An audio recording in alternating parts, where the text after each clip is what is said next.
Hey guys, El Video Rubio here, and today I'm bringing you a more advanced tutorial where we're gonna see actor communication and some of the different things we can do with that.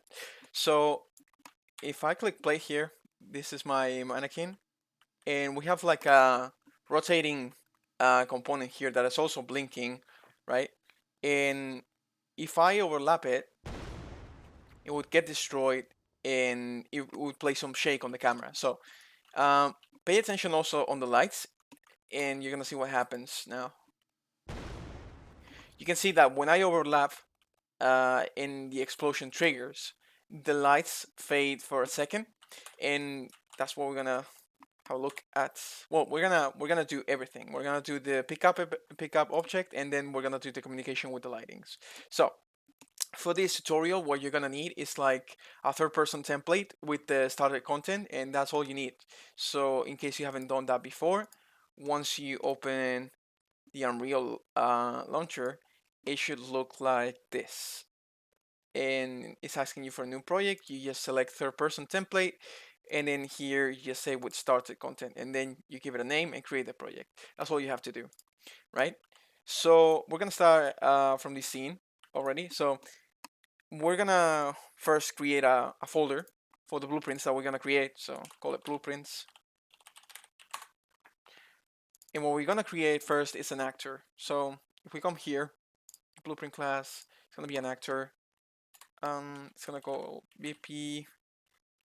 You can call it whatever. I'm just gonna call it pickup 2 just to differentiate. So here we go. Okay, so I'm gonna bring this to this screen. And now what we have to do, first we gotta add a mesh, right? Because we need to see if I put this now into the level, you can see it's just like a 2D sphere, but that's only on the editor to represent where the actor is located. If I click play, there's nothing in there. Okay, so let's add quickly a static component. So we come in here into the actor, click static, and you'll see static mesh. And we're gonna call the static mesh, and then we're gonna add the sphere, right? So if you come under the static mesh section to the right, you're gonna see that we can select different things. We can select the cube. Um, Honestly, you could choose anything that you really like. Myself, I'm gonna choose a sphere just because I like the shape of it, and I think it looks really stylish. Sphere editor. I think it's called editor sphere. Oh yeah, it was right there. I missed it. Editor sphere. Here we go. Okay. So if we put it, yeah, it's a bit big. So we're gonna say like, we're gonna lock it so that we're scaling, and we're gonna say 0.1. How's that? Maybe 0.2. 0.2. Like that. Okay, that's good. So now we need a material because the default material that comes with the sphere, you can see this checker pattern, and we don't want that. So if we come back, we also have a material section selection here. Again, you can choose whatever, but for the purpose of this tutorial, since we're gonna make the thing blink, we're gonna choose a specific material, which is going to be gonna go into the started content, materials, and I think it was called door. No, it's not here. Okay, one thing we could do is we can come to the root where it says content, and we can type door, and you should see one here. So if we select the material and then click this arrow, it would automatically populate that. Okay. So now we're gonna look at how we can make this blink. Yeah. If we double click on the material, the thing that makes a material blink, it's the emissive channel, right? And this is something I added, so I'm gonna remove it, and I'm gonna start from scratch with you. Um, okay, so we could add an emissive channel right now, okay, by just pressing 1, which would be a parameter, and we give it a value of I don't know, 100, something really dramatic, and we can plug this directly into the emissive color. And if we click compile, which is like compiling for materials, we're gonna see in a second that everything's glowing for this material. You see? if we give it a second, there we go. Ooh, that's that's a lot of bloom right there, right? We don't want that. We want specific areas. So the good thing, it's like for this material specifically, whoever did this mask different parts of the actual material. So if we look at the texture itself and we open it, we see all these funky colors, right? And the reason why we're getting these funky colors is because there's like layers on the material, and you're gonna see what I mean if I start disabling things. Like if we start with red, this is one black and white. If we add the green, then we see that we have another black and white. This is what it's called packing textures, and it's just to save performance, right? Because you really don't need three um, different black and white textures in order to get.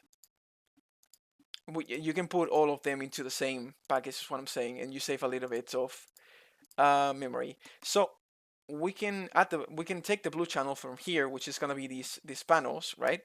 And we can make only that part blink, right? So that's very simple.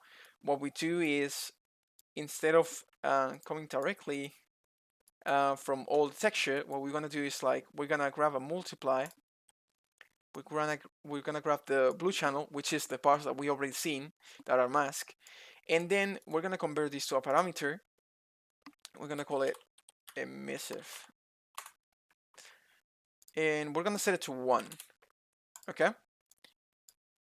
And now if we connect this to here and this to the emissive, and this multiply, you're gonna see why we decided to do it this way. This is basically just to being able to create a material instance and being able to control that more efficiently than if you were to control it with the actual material that we have now, which, as you can see, is pretty low. It's pretty slow at compiling. So now if we come back to the root and we search for door again, right, we can right click and create a material instance, call it material instance door emi2, right? Okay, so now if we check the emissive box, if we set it to 0, we get no emissive whatsoever. If we crank it up to 50, we get a lot of emissive, right? But this is much faster because we don't have to apply the changes on the material, right? A material instance, it's like if the parameter is there, you can move it at runtime pretty easily. So okay, right. So now we have the material ready. We got assigned the material instance because, mind you, it still has assigned the old material. So mi door emi2, that's the one we created. You should assign whatever you name it as, and now we're ready to start creating more complex things. So first thing we're going to do is like we're going to create an overlapping event so that the mannequin, when it enters the volume of the sphere, it can actually do something, right? Right now, if we bump into it, nothing's happening, right? But we can start playing with the material now. So first thing we gotta do is like we gotta add a sphere collision. Okay, sphere collision. You'll see here under the shape there's a sphere radius cranked up to 250, maybe even more, 350. Okay, that seems reasonable, right? Make sure that when you scroll down you'll see a collision section. Make sure it says overlap all dynamic. Okay, that's what we're interested in.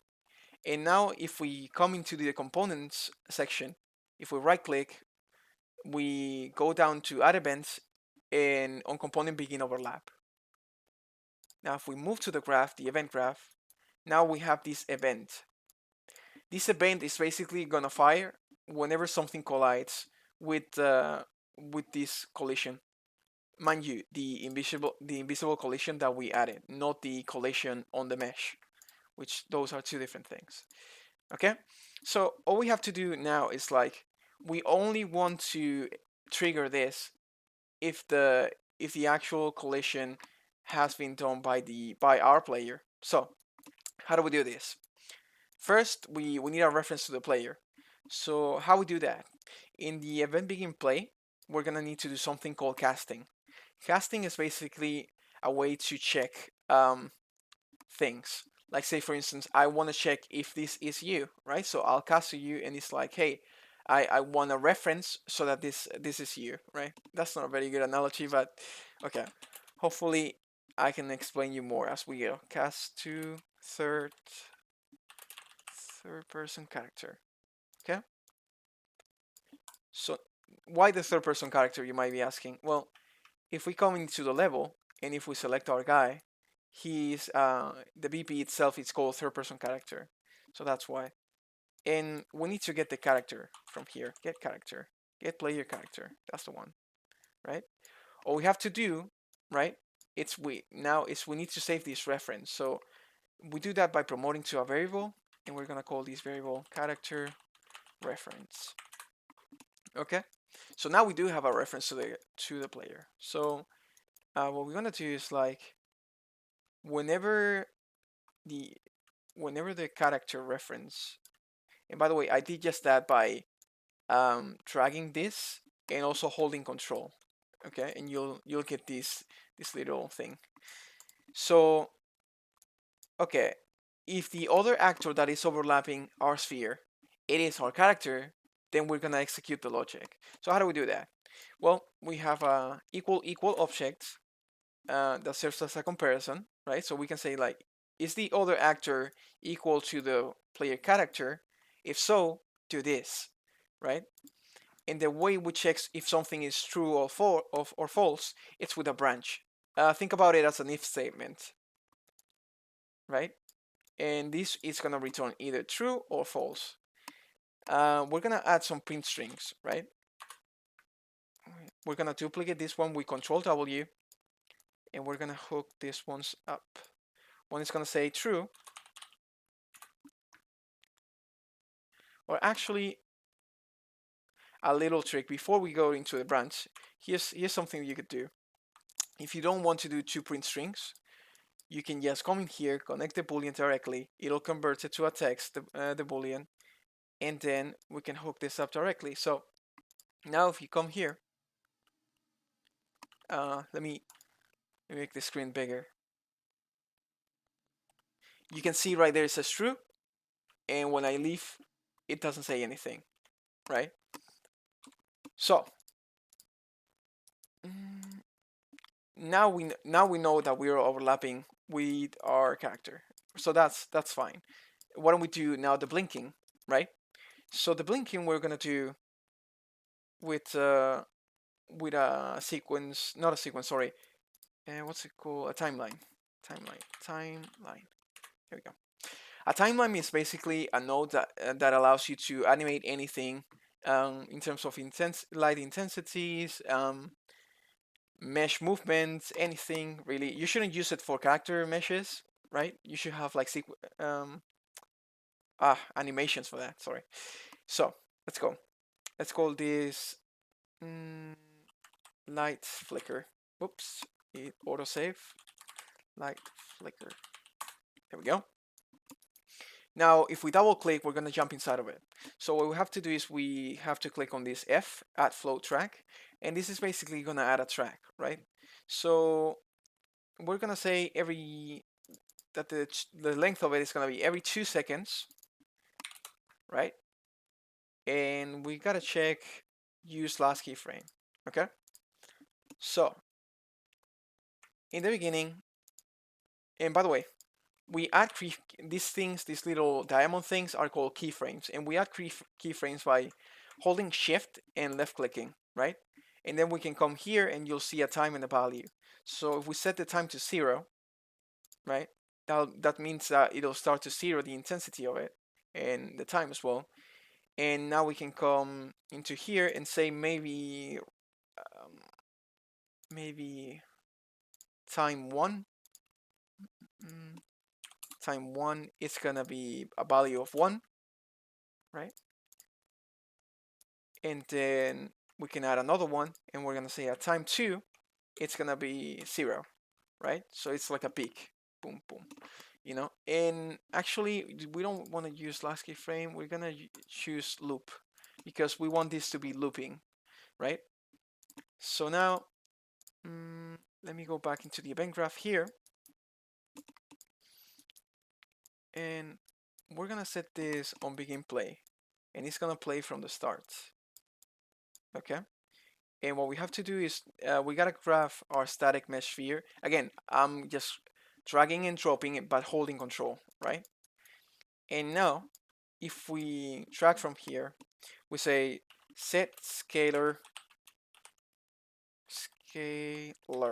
parameter, set scalar parameter value on materials.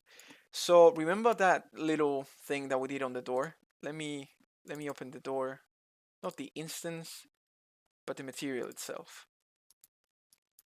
We call this emissive, right? So we need a reference to this. So what we're gonna do in the actor itself, it's like we're gonna say the parameter this was called emissive, right? So that now it has a reference to it. And this is the timeline we created. We're just hooking things up, right? So here, let me give it actually a name so that we understand what's happening here. So I call it live flicker. So this is flicker emissive intensity. Okay. Right. Let me try to explain this a little bit better because I feel like I might be a bit too fast now. Okay. So we are referencing this emissive, right? The same thing we're doing here, where we say like, okay, now it's 0 and now it's 1. Okay.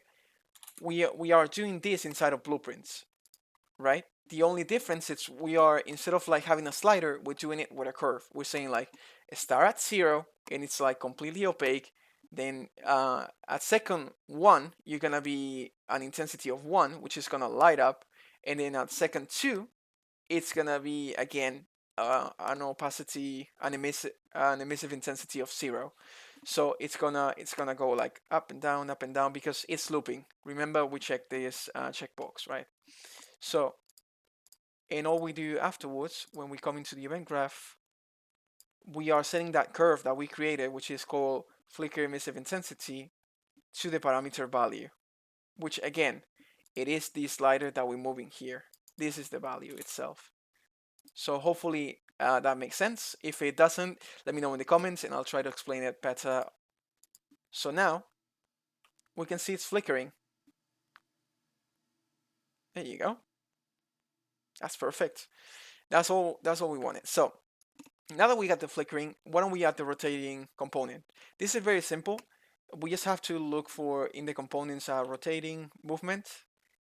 And you're gonna see if I compile and I go back and play, now it's rotating and it's also flickering, which is perfect. Now, next thing we want to do, we are gonna want to play a sound and we're gonna want to play an explosion. So the way we do that, we need to add a particle effect first, particle system. That's it. And we are gonna select one of the particle systems that ships with the standard content. So it's gonna be the explosion one, but you could choose whatever. Just make it your own, you know. Okay. So now if we hit play, we see that it plays immediately. We don't want that. Okay. The reason why it plays immediately is like if you select the particle system in here and you scroll down, there's a thing called activation auto activate. We need to uncheck this. And now if we play again, we can see the thing doesn't spawn. So I'm gonna close these other things because they're making me a bit crazy. Yes, save it. Why not?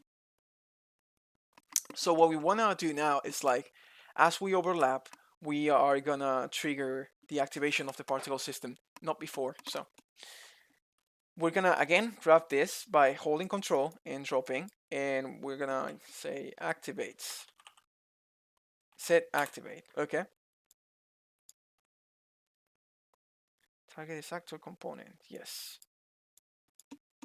Let me see. I'm just checking my notes here. 1 second, guys. It should be fine, I believe. No. Let me see, what did I use on the other thing? Yes, activate. Not set activate. Activate. Okay. Activate. There we go. This is the one we're looking for. And now for the overlap, boom. There we go. But you see that it's like constantly doing it, and we only want it to do once. So we're gonna fix that in a second. But first, we want to play a sound, right? We wanna look like an explosion if it doesn't have a sound to it. So we're gonna say play sound at location. Okay. And now we need to find the sound, right? That's easy. In the started content, there's an audio section. If we clear the filters, and you have different explosions. We're gonna use explosion one. Why not? You know, and if you remember that you can select things here on the content browser, and then come back to your actor and just click on the arrow, and you will select this one. For location, we're gonna get self get actor location.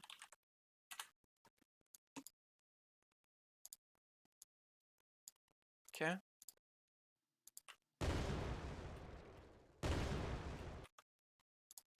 Fantastic. So now we have some sounds. Next thing we're gonna do is like we need to play some shake. This is a little bit I wouldn't say advanced, but just follow with me for now. So we're gonna come back to the blueprint section. We're gonna create a new blueprint class. We're gonna expand the all classes in here if you don't have it open. And now we're gonna look for shake. And we're gonna select camera shake, right? Select this one. And we're gonna call this VP shake 2. I just call it 2 because, mind you, I had the other things in here. So in here, we have some different settings for the oscillation, right? The oscillation duration, right? This is gonna be the whole duration of the effect. So we're gonna set it to 0.5, right? So let me see. There's some pitch, there's some yaw, there's some roll. Now, if you're new to Unreal and you don't understand what pitch, yaw, and roll mean, you can come on, into your actor, select the static mesh, and if you click E, it would get you on the rotate section, in the rotate mode. If you click any of this, you can see it gives me like the degrees in which it is rotating, but it also says roll. If I rotate on this, it says pitch. If I rotate in this one, it says yaw. Okay, so that should give you an idea of like what those means. So for now, I'm just gonna copy the values that I gotten from my latest playing with this. So 30, and here is gonna be 20 and 50, right? Again, you can experiment with this as much as you want, but for the sake of time, I'm just gonna set those values, and we'll be on our way. So now we have to, even though we have created this, we have to say here in the actor to start playing this thing. So play world camera shake. That's the node you want, the function you want. Now we're gonna select the class that we created, which is BP shake 2. And now the radius, we can also get the epicenter is gonna be the actor location, and we're gonna set the radius to 500. And this should already be playing, so let's check it out. And you can see that now we have some camera shaking there. Okay, perfect. So let's move on. Now, check the notes again. Right, so now we want to destroy the components, the static mesh, right? Because as we pick it up, like that's when it triggers the explosion. So we're gonna come in here, and before we activate, we want to destroy the static mesh. So we grab the static mesh, holding control again, and we say destroy component. All of these things in here to the left are components, so that's why it says like destroy component. So there we go. And now if we go over it, it's no longer there. We're getting all these errors because it's still attempting to destroy that thing as we collide again with it, and we don't want that. So we're gonna fix that in a second. So we're gonna say that first of all, we're gonna do this once, right? Because we don't want this to repeating. We want to go after the branch. You're gonna do these. Oh, sorry, that's not the node I was looking for. Do once. That's the one. Okay. We're gonna say like, okay, this is the thing that you have to do once and once only. And you can see now if I overlap, nothing happens again. We're still getting these things, but we're gonna get rid of that in a moment. So.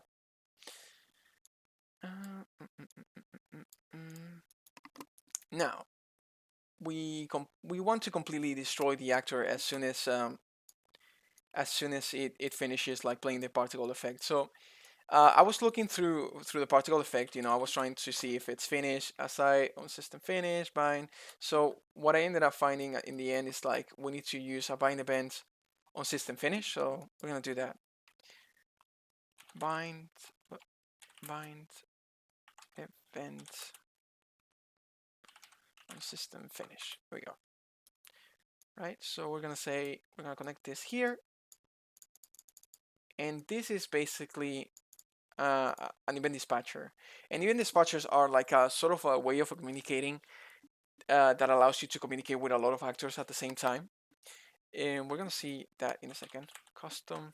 We need to add a custom event for this, and we're gonna say destroy actor on finish. Okay. We're gonna hook this little red thing here, and then we're gonna say destroy actor. Destroy actor. Really simple. Self. Yes. Okay. So now when it finishes, oh, we seems to be having an error here. What does it say? Oh, I think I know what's happening. Yes. So if this happens to you, what you have to do is like instead of say bind, say assign, and then you'll create the assign on system finish. There you go. And then it will create a custom event for you with the proper thing so that it doesn't complain that way. So here, we can remove this. We can hook this up. And let's fix this a bit, and let's rename this with F2.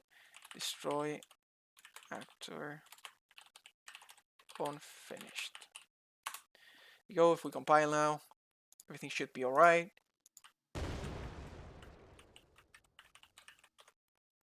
We're still getting the errors. Let's see, what is it? Non-static kill blueprint. Oh, I see. These errors are related to. They are not related to this section of the code. They're related to this thing in here. And basically, what is happening is like this is looping all the time. Like we're not telling it to stop at any point. So it doesn't have a when we destroy the thing, we are getting a complaint because we don't have this no more, and it's like missing things. So easy fix. After the do once node, we're gonna press S, and this will create a sequence node. And now, if we connect after the do once, first we want to stop. We want to stop this, right? We don't want it to keep playing because we're gonna kill the mesh. It doesn't make sense that it's still updating that. So immediately we're gonna stop that from playing, and then we're gonna do the rest of the logic, right? A sequence is just that we're giving like an instruction, like an order, like a list. Think about it. First, I go to buy groceries, then I come back home, then I make a tutorial, right? That's a sequence. So that's what we're saying here. We're saying like, hey, that animation that you were doing for the flickering, I want you to stop, and then I want you to play the rest of the logic so that it does the other things. Now if we overlap it, see, we don't get any errors. Perfect. Everything clean, everything neat. You shouldn't have any errors, and always fix those. Okay. Uh, Remember always to save. Like Unreal does a good job to keeping with the autosave, but you should also save. Okay, so at this point we are finished with the pickup itself. What we want to do now is the flickering now for the other lights. So we're gonna oh okay, we're gonna leave it and we're gonna just duplicate this and just put this here just because it looks more presentable, I guess. A little touch. Okay, and again, if you have the OCDs like me, you can hold control mouse wheel up, and then you'll jump into a top view, and you can align this better.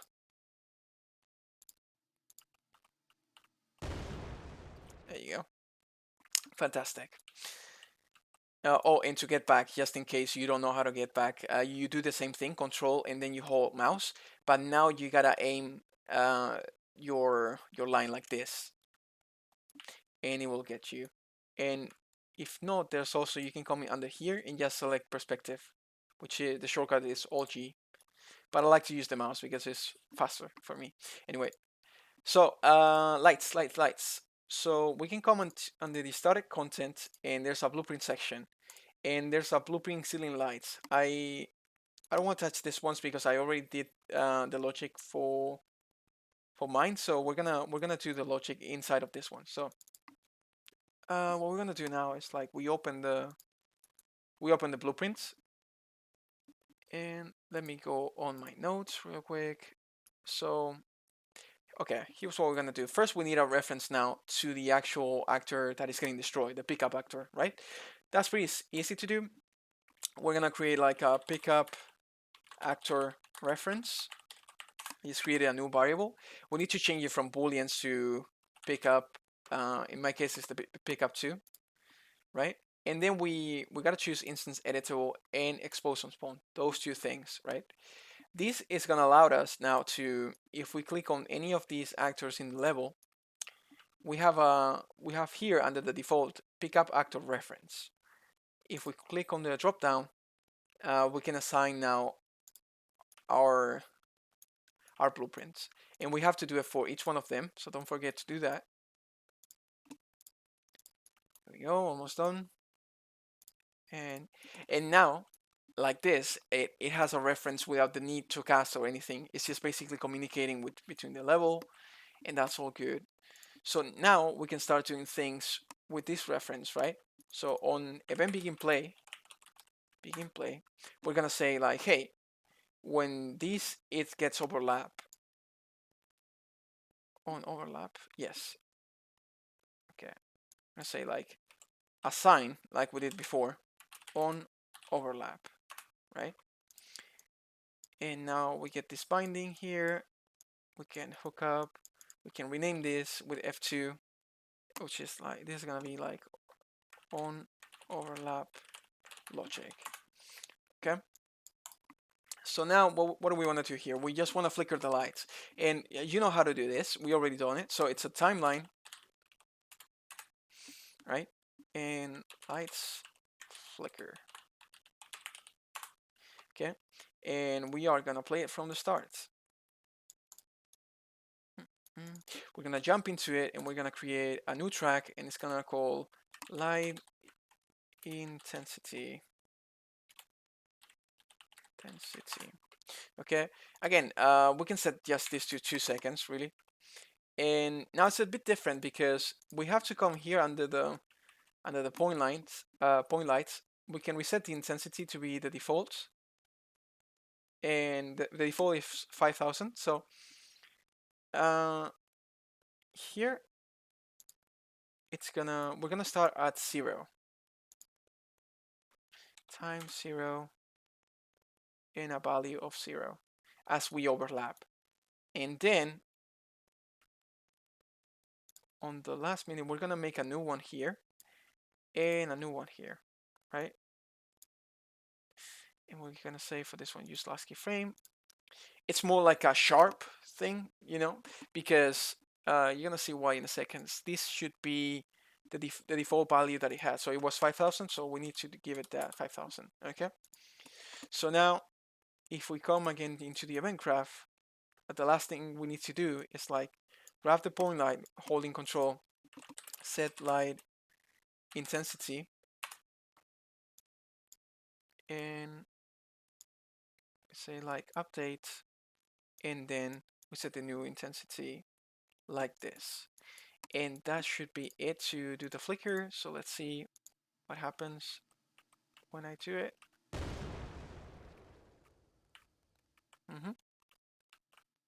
Right? And you can play if you don't like the flicker how it is set up. We can come. Oh, what happened? Ceiling light. Is it this one? Okay, we're gonna get back to this.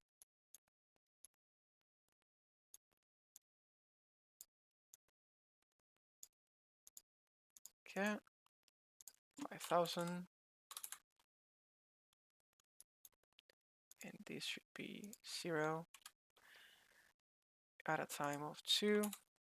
Oops, no. There you go. Let's try it out.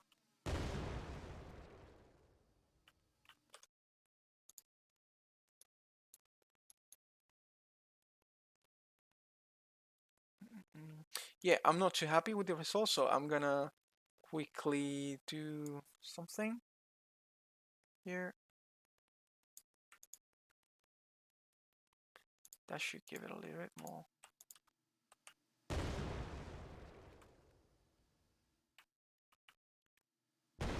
Right, so that's basically how you achieve.